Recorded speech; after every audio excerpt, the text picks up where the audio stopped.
le temps. Pourquoi un couple il arrive à se disputer après 10 ans de mariage, ou 5 ans, ou 20 ans? Parce qu'ils se connaissent trop dans la logique. Ils n'arrivent pas à, s'ils restaient fiancés toute leur vie dans leur tête, ils jamais se disputeraient.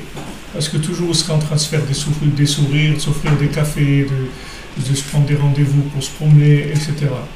Mais le fait qu'ils rentrent dans le monde de l'action et qu'ils utilisent maintenant la logique, alors ça va faire qu'ils vont se connaître. Et plus ils vont se connaître, et plus ça va être difficile à gérer. Donc il faut absolument attirer beaucoup d'ignorance, c'est-à-dire pour jeter l'arbre de la connaissance du bien et du mal, pour mettre en avant la vie.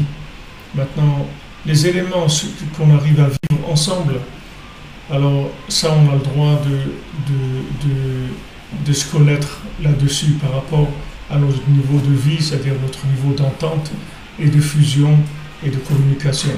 Comme Rabbi nous dit, que les Chachamim nous disent Al kol peshaim techase ahava, sur toutes les fautes, l'amour il prémonise, ou il est au-dessus de toutes les fautes. Quand il y a de l'amour, on peut éponger toutes les fautes, Rabbi nous dit. Quand ça commence la dispute, alors les fautes elles commencent à être insupportables. Donc avec Hachem c'est exactement pareil. Il faut savoir qu'Hachem nous aime de façon absolue, pas du tout relative. Peu importe nos comportements, l'amour d'Hachem il est absolu.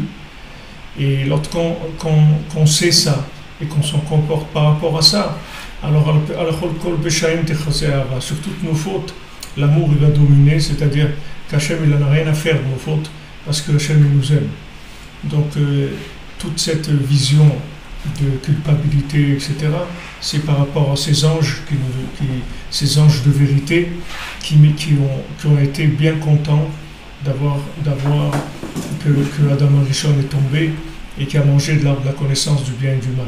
Donc ce fruit-là, il faut le vomir, il faut le jeter, et une fois qu'on sera arrivé à l'arbre de vie, alors en ce moment on reprend des petits morceaux de connaissance du bien et du mal, et on commence à développer un petit peu. Mais d'abord, on commence par la vie. On commence par la vie. D'abord, on commence par vivre, par la joie. Et une fois qu'on a ça, on avance. Dans toute la vie, c'est comme ça. Dans le travail, c'est comme ça. Dans la maison, c'est comme ça. Dans l'éducation, c'est comme ça. Dans la Torah, c'est comme ça. Si vous voyez que votre Torah elle vous amène des angoisses, ça veut dire que vous n'êtes pas de le niveau de Torah auquel vous êtes engagé trop haut. Il faut revenir un petit peu plus bas. Il faut jeter la vérité par terre, c'est-à-dire il faut revoir, comme on dit, revoir à la baisse. Il faut revoir les choses à la baisse. Parce que, et d'ailleurs en arabe, ils disent la baisse, ça veut dire ça va bien. On dit que la baisse, ça va bien. Pourquoi? Parce que si tu es à la baisse, alors ça va bien. C'est-à-dire que tu dois aller vers la baisse jusqu'à ce que ça aille bien. Tu baisses le niveau, tu baisses, jusqu'à ce que tu trouves la joie, le shalom, la joie. Et à ce moment-là, à partir de cette base, à chaque fois, tu rajoutes une petite goutte ou deux.